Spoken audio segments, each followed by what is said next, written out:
I want to show you guys how to do a simple sauerkraut and all the steps I take to make it successful. So you don't have to worry about it failing. You want to, get a guaranteed successful ferment and not have it go moldy and just do all the steps in the right way. But because I'm shooting this on my laptop for you guys and I want you to see what's going on in the bench, you may not be able to see my face when I take you through this. So hopefully you can just concentrate on what's happening in the kitchen table and the kitchen bench. All right, so I've already pre-chopped one head of cabbage. Now, I advise you guys to get a really big bucket or a really big bowl because this makes it so much easier for when you go to massage your cabbage. It just avoids things spilling over and it getting messy in the kitchen. Just get a really big bucket or a really big bowl. It really helps. Now, the first step to a successful ferment, let me just see if I can adjust this a bit more so you can still see a bit of me and the bowl. I'm sort of squatting down here at the moment. I personally prefer to finely slice my cabbage. And one of the reasons I do this is because when it's finely sliced, first of all, it's much quicker to start extracting the water from the cabbage once you add the salt. So that process speeds up. And secondly, the good bacteria don't need to work as hard. So that also means that the ferment is going to take off quicker because there's less vegetable for it to work through. Everything's nicely finely chopped and grated. And that means also that, you're going to get to eat the sauerkraut a little bit quicker as well, because if you leave it chunky, it's going to take longer to ferment, which is totally fine. And, some people prefer the taste or the texture of a chunkier sauerkraut. I personally prefer it to be finer and softer. So this is why I like to do a really fine chop or grate. And it's another tip for you guys as well. If you're going to be adding extra veggies in there or like maybe some grated apple or some type of fruit, because again, the good bacteria love that little bit extra sweetness in there. It really helps kickstart the fermentation process.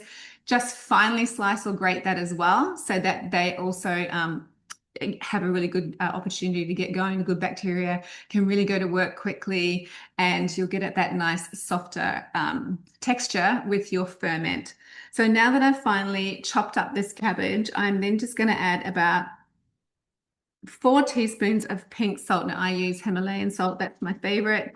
You guys can use Celtic sea salt or anything that doesn't have the minerals stripped out of it. You want those minerals in there. You want the salt to be active so the salt really starts to help with the fermentation process. So about 2 to 4 teaspoons of salt. I mean, I'm really not precious about measuring all of this.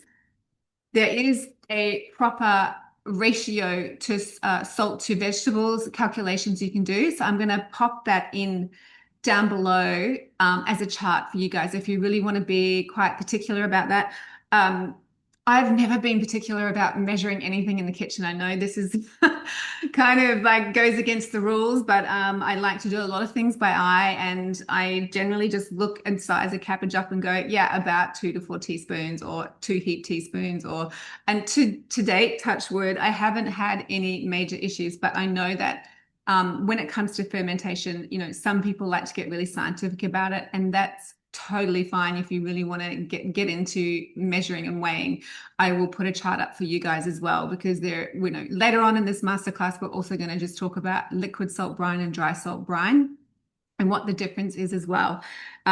Here, we're obviously doing a dry salt brine, and this is where ferments like sauerkraut or any kind of grated vegetable is really preferred, and anything that has a lot of water content in the vegetable or fruit as well is preferred to do the dry salt brine.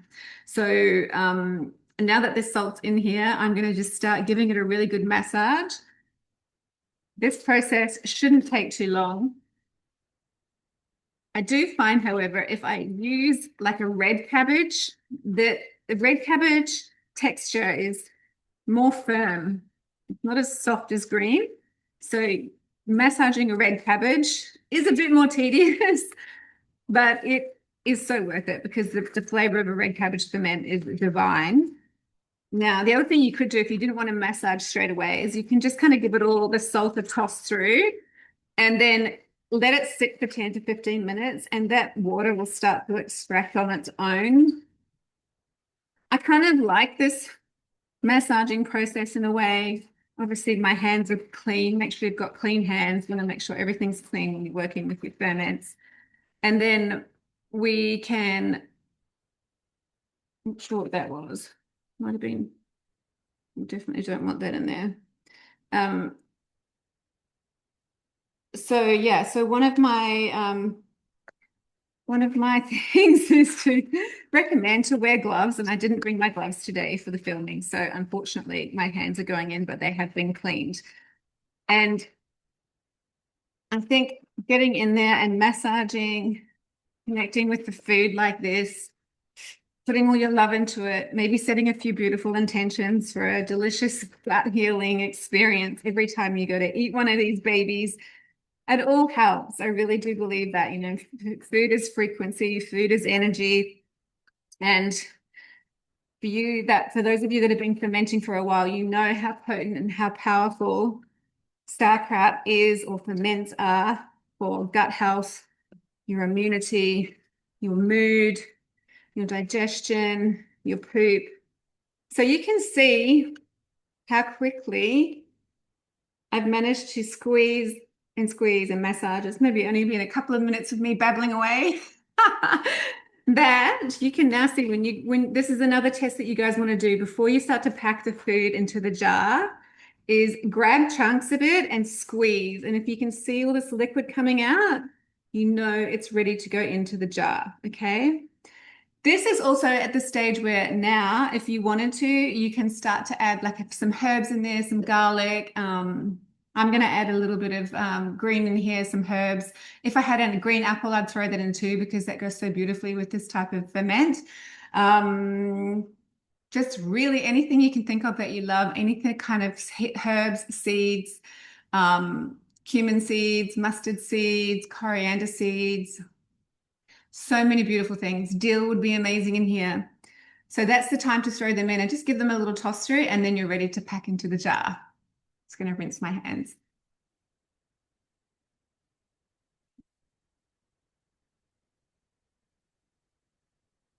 Okay. So now we have our clean 1 liter wide mouth mason jar. Just grab a big spoon. And then I just start to fill, maybe a quarter fill first. About that much. Then you're going to grab a tamper or a rolling pin or anything really that is going to help pack those veggies down. If you can get a little potato masher in there, that's great too. If you've got a proper muddler, perfect. When I first started, I used a tamper from my blender. Like, honestly, it doesn't matter. Like, you'll have a rolling pin in your kitchen. I mean, I've managed to find something today, which I think is the end of a blender.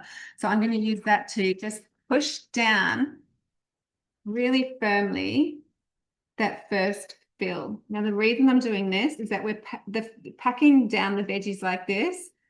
Not only starts to create that anaerobic environment in there, but it's also pushing the brine up to the surface. And we want to see that brine come to the surface before we fill again. If you're not getting that brine coming up and you're not getting them packed down tightly, this can be where things can go wrong with the ferment and you're not going to get a great result. So now that that's done, I'm just going to go to the next quarter fill.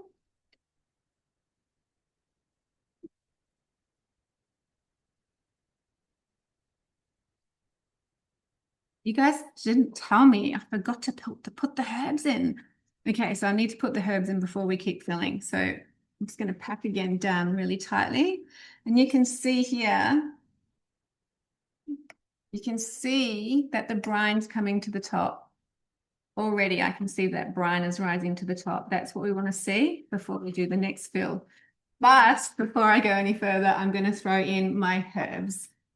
So I've just got some Balinese herbs in here. The type of celery, which is kind of, I can't describe it. I wish you guys could try it. Maybe you'll just have to come and meet me in Bali, because it's a mix between like a garlic kind of flavor, but a little bit sweet, a bit more fragrant with a hint of celery. You know, they call it celery, but it really isn't like the celery that we're used to. It's probably part of the family of celery, but it is just really quite special. And I like to use it in a lot of my ferments because it just goes so well with everything. So now that we've got that in there, I'm just going to continue packing that in. This will make a really nice two-tone design inside my jar for the ferment.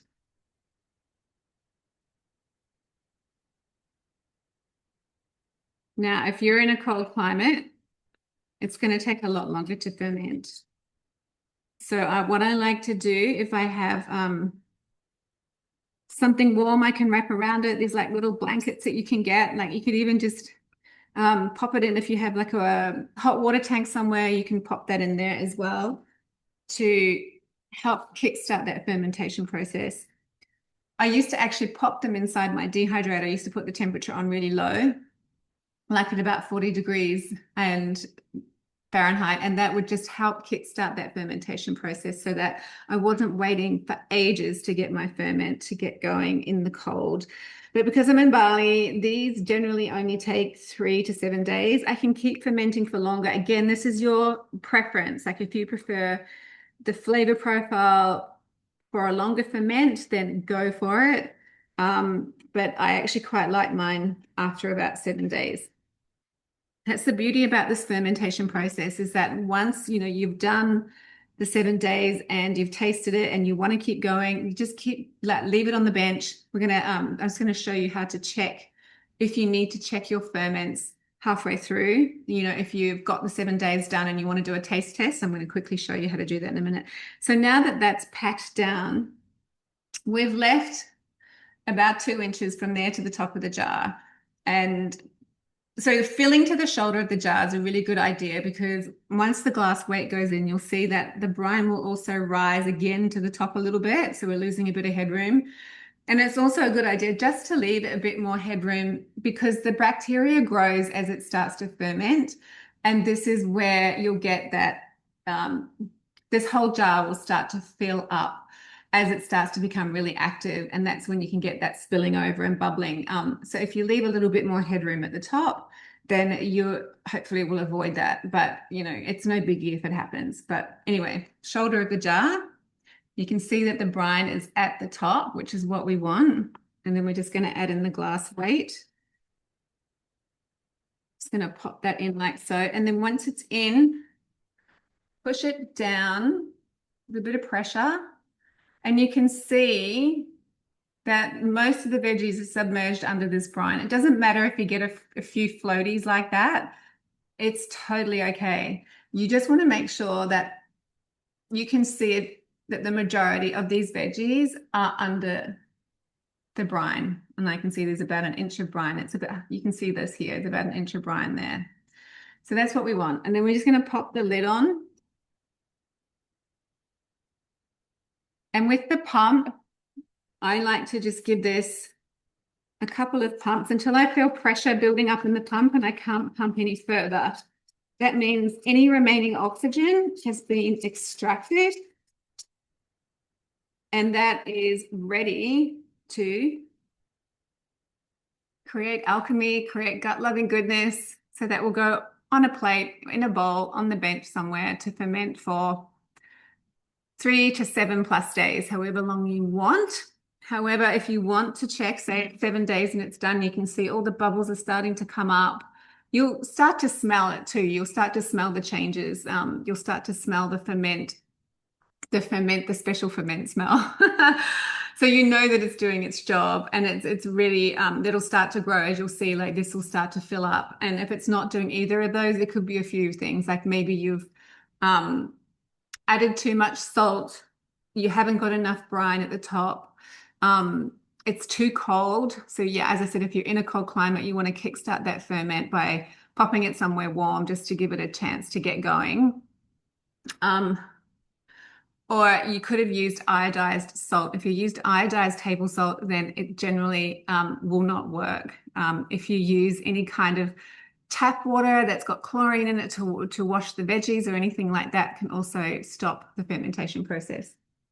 Anyway, back to checking. Okay, so 7 days is done. Now you definitely want to do this just as a cautionary measure. So what I do, even though maybe what happens with the valve, okay, so what happens with the valve is it's basically preventing the oxygen from getting in, but it's allowing gases to escape so you don't get that glass explosion. You'll see like you can get different types of locks for fermenting, like water locks, for example. It's the same principle. It's just to keep the oxygen out and to help the gases escape. But over time, this pressure will slowly release. So generally, after 7 days, there shouldn't be a lot of pressure in the valve anymore.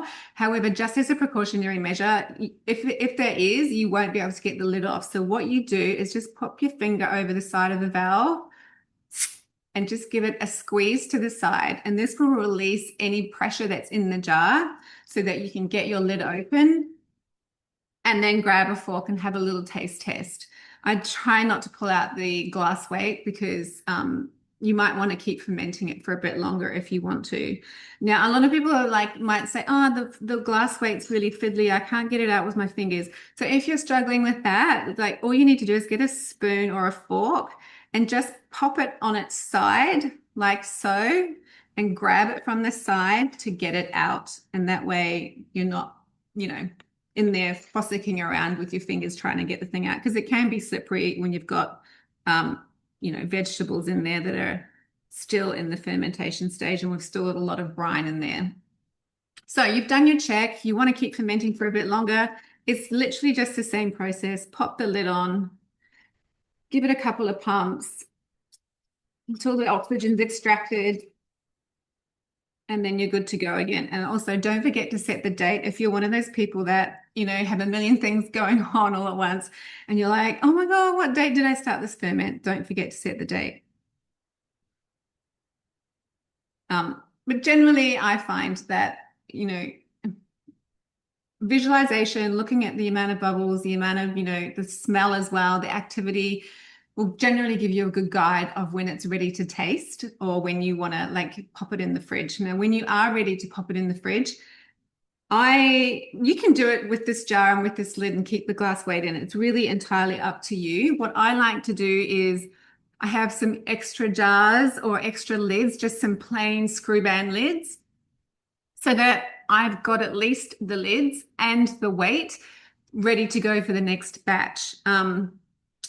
So I would recommend doing that. So that way you've always got spare jars and you've always got your lids and your weights ready to go when you want to do your next ferment, and you've already got ferments ready to eat in the fridge.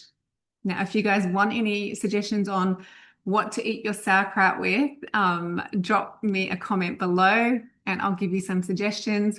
But check out my YouTube channel because there's lots of fun recipes on my YouTube channel on how to do sauerkraut in different ways, different combinations, and what to combine sauerkraut with when you're eating. There's also a sauerkraut bread recipe that I made that turned out absolutely delicious. So there's awesome ways to start to incorporate ferments into your food, not just having it as a condiment or on cheese and crackers or, in a sandwich or salad or whatever. So here we have it, guys. I can't wait to eat you. Right, let's get on to the next recipe, and I'm going to show you guys how to do a liquid salt brine with my spicy salsa recipe because I absolutely love it. I think I'm becoming addicted to spice and chilies, and there's so many amazing chilies that you can get here in Bali. So I'm going to take you through that and just talk you through the liquid salt brine method.